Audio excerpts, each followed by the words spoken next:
Maybe lean forward. What's that? Go ahead and lean forward. This is 76-year-old Manuel Martinez, an uncle with a brother living in a small town of Chamisal, New Mexico. Just hours before, he killed his brother over family land.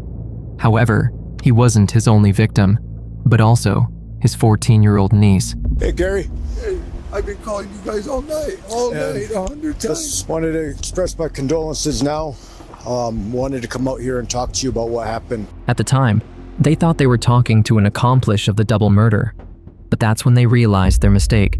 This man was far from an accomplice. So you guys think I had something to do with this? No. I ran down the motherfucking road and my child was there. My uncle's brains were already out. But from the very start, officers had their suspicions, and Manuel Martinez wasn't going to be easy to find. Seconds later, there was a black car going really, really fast. And all I heard was Gary yelling, "Help me, coach, help me." Like, I could hear it far. I've lost two of my mountain brothers now. It's hard to take.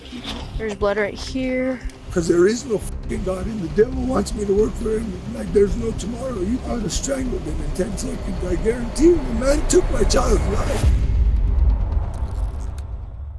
There's only death. What the fuck am I gonna do? I have nothing to live for now. That motherfucker took everything from me. It's the evening of July 25th, 2024, and dispatch has just received a chilling call from the quiet town of Chamisal, New Mexico. The caller reports a violent confrontation involving his own family, one that's ended in bloodshed. Within minutes, state police and first responders rush towards a small dirt road off Camino de Puertecito, unaware that what awaits them is not just a crime scene, but the aftermath of a family feud that went completely out of control. He was coming from this other direction, from 1018 this way, and I was standing right there. So I just followed the truck all the way here. He came all the way straight here. So I just followed the red truck all the way. Mary Ruth Martinez, the aunt who made the call to police after witnessing the aftermath. And with no other leads to go on, investigators had no choice but to get her talking. She was the key to uncovering exactly how that night turned deadly. So I just followed the red truck all the way here. So once you got here, then what happened? By the time I got here, my nephew, Albert, and my brother Lorenzo were there. By the time I got here, I was like unable to speak. And like this, and ¿qué pasó? And I told him, déjame decirte primero que miré on. Let me tell you first what I saw. My brother and my nephew came to meet me here. And they took me over there. And Did they tell you everything from there? Parts. I can't remember everything. While officers still had little information to go off, Ruth Martinez was about to say something that would change everything. One small detail, but critical, that would cast an entirely new view on what really happened that night in Chamisal. And a few seconds later, there was a black car going really, really fast, and I recognized it was the same black car that had been here days before and days earlier. Okay. And how many days earlier and how many times? I'd have to say this would be the second time I see that. Do you know what they were doing here? Ruben doesn't talk to me. Okay. Did they seem to be like mutual with each other, or you just saw them here? I didn't see how many individuals there were, but I heard two male voices on a black car going up the road yesterday evening because I got good hearing Okay. on the black car, yes. But Are you doing okay right now? Yeah? Okay. and I had a heart attack on January the 27th, 2022. I'm glad you're doing better. And this is what I'm suffering right now. That's why I come as staggered. I'm legally blind from both eyes. But Ruben drives the Charger? Yes. And I thought he What's was Ruben's last name? Martinez. Do you know his date of birth? September the 29th, 1954. So when you saw that Dodge Challenger Going up seconds after the maroon truck, I right away said, "Puetazos." Somebody shot somebody. And Ruben was driving. Was the girl in the passenger seat, or where was she? when the car went up there, Yeah. I was standing right there on the inside of my blocks, because that's as far as I stood when the truck went up. So I stood right there, and I saw like that, and I heard it, and he was going fast, and I thought he was Ruben on the Charger. So was it Ruben? You don't know. But he owns the Charger. Yes, It's a black Charger. yes. Mary told officers she'd heard a series of gunshots, followed by the sound of 2 cars, one of them speeding away with a girl inside a black Dodge Challenger. But what Mary didn't realize was that her own brother, Ruben Martinez, hadn't driven off at all. He was lying just a few feet away, shot dead. Now, it was time for officers to scour the area, searching for anything that could link the unidentified man and woman to the car that sped away. So be careful you're not stepping on shell casings. There's blood right here. Blood.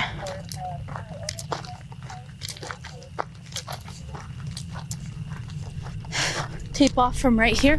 As if things weren't already bad enough, just a few miles away at a small smoke shop, officers received another call. A young girl had just been found lifeless, dropped outside the building. What they didn't yet realize was that this wasn't a separate incident at all.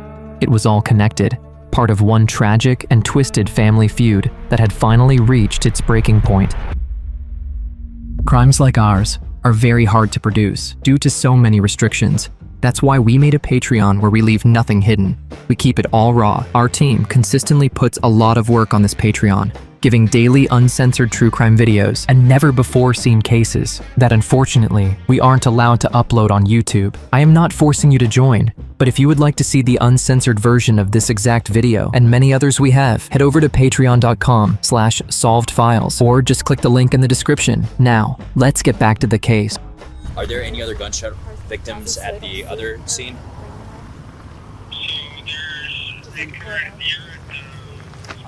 Yeah, I'm at the smoke shop. The other one's like 29 Picorrito Road. Yeah, they located a 10-7 subject in the roadway.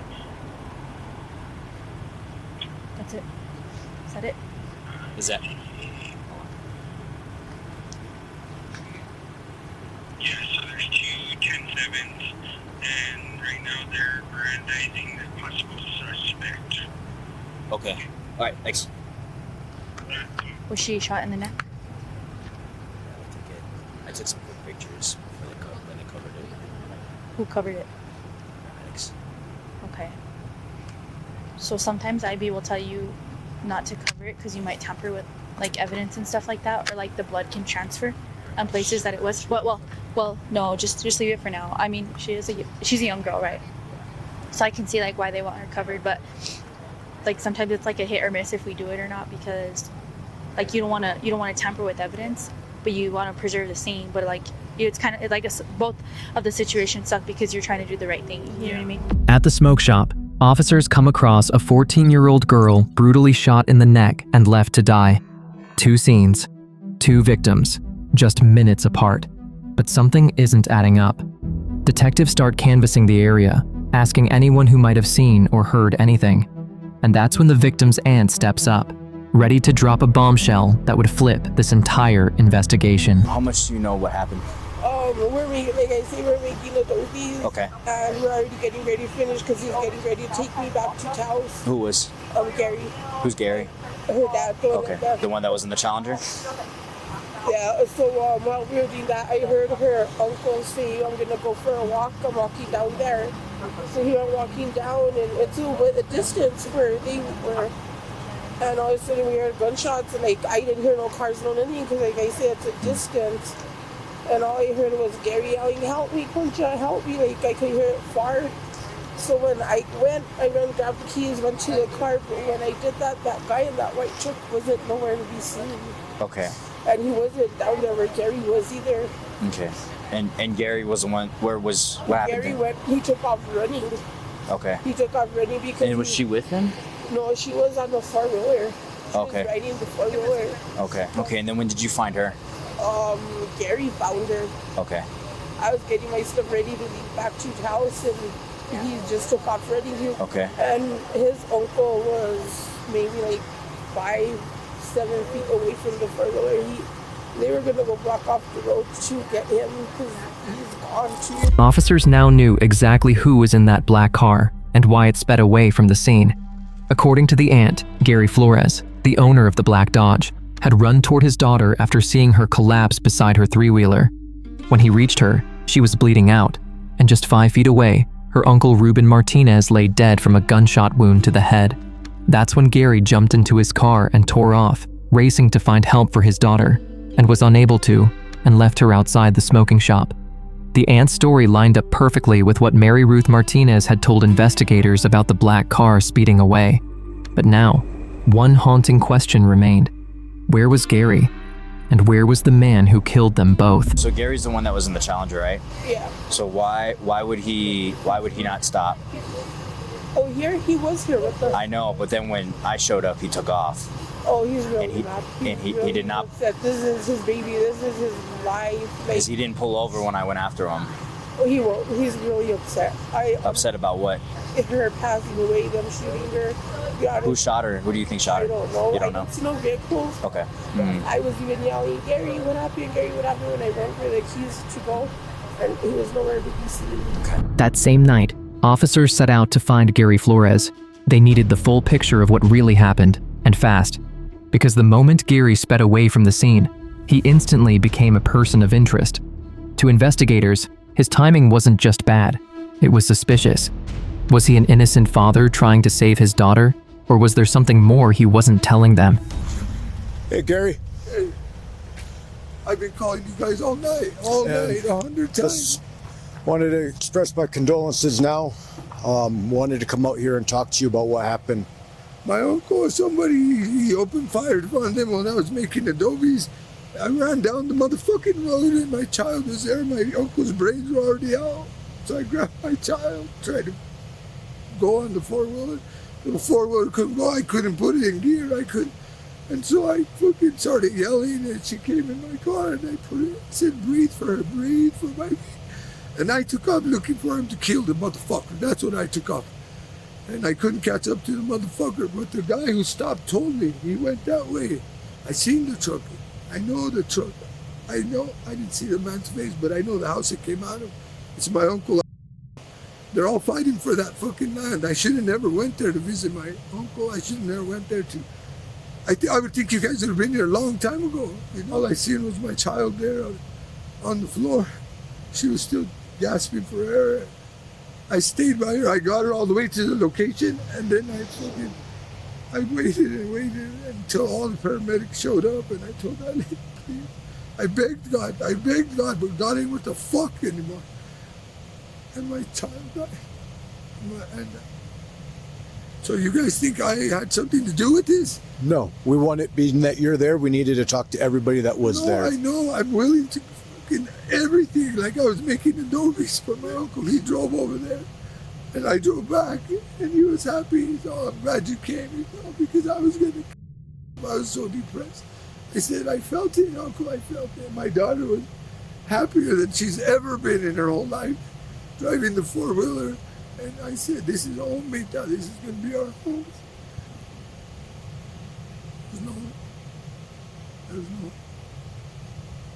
There's only death. There's no, what the fuck am I going to do? I have nothing to live for now. That motherfucker took everything from me. Do you know who it was? I just finished explaining to you where my uncle was. That fucking trailer, that maroon truck came out of there. Yeah. It's a maroon four-door truck. It has like little checkers. But he like ran towards the truck, got in. And I didn't think he had shot them. I thought maybe he shot in the ground, shot in the air, said something. But my uncle never said nothing. Junior stopped yesterday and told me, "Is your daughter going to fight for the land?" Because my dad gave my daughter the land, Kayla. And I said, "I'm not here to fight for no motherfucking land." I said, "I'm here to see my uncle. He has cancer. I'm going to take care of him for a while. And when he leaves to heaven, at least I've done my part."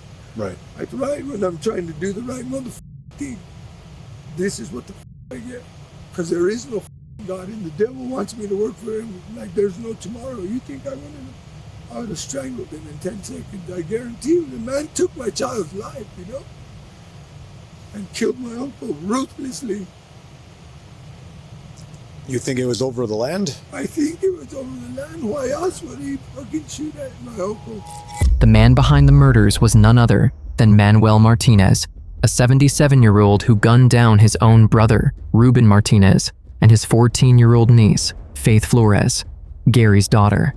According to Manuel Martinez, it all came down to years of bad blood. He told relatives he was tired of being mistreated, tired of being threatened by his own brother. In his mind, Ruben had turned the family against him, letting people use his property, stealing from him, disrespecting him. And when he saw Faith, a 14-year-old girl walking into a home he swore was his to protect, he snapped. The autopsy came back and a Cattleman .357 Magnum revolver, loaded with all 6 rounds. 3 bullets tore through Faith Flores, 1 striking her neck. 3 more hit Ruben Martinez, his brother, killing him instantly. Forensics confirmed the brutality. 2 family members gone, both shot at close range. But his story alone wasn't enough to hold up in court. Detectives needed proof of something that tied his words to what really happened that night. So later that same day, officers asked neighbors if anyone had seen or heard anything on that deadly evening. Good. Hello, senor. Howdy. I'm Agent Mata with State Police. All right. Leo Webb. What's your name? Leo Webb? Leo Webb. Yes. Okay, the reason we're here today, sir, is we're investigating the incident that happened down the road. I'm so sad. They were both like my brothers. Both of them. Tragic. Yeah. Okay. Are you related to them or just no. a neighbor? Oh no, I've lived here since 1980. Oh, okay, so you've been here a while. Yeah. Do you have any cameras? I saw you had a sign. No, that's just a deterrent. Yeah, after they robbed Ruben's house, I put those up there. When did they rob Ruben's house?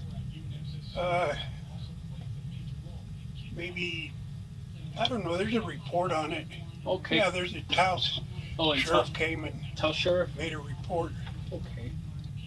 You said you've known both of them, Ruben and Manuel, your entire life, pretty much, or for a while? Since 1980. 1980. From out.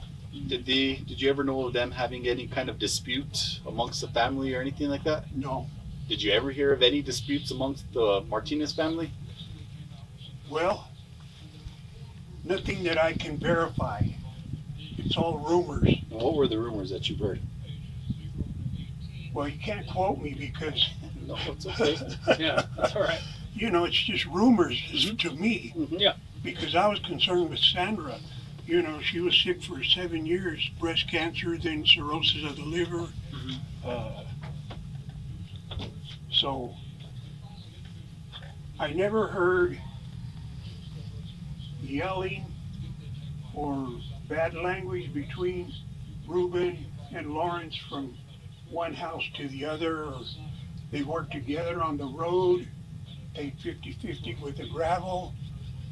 You know, I was shocked when I heard that because there was never even any indication of anything like that going on. Never. What other kind of rumors did you hear? Well, it went back to when their dad split the land up, you know? Yeah.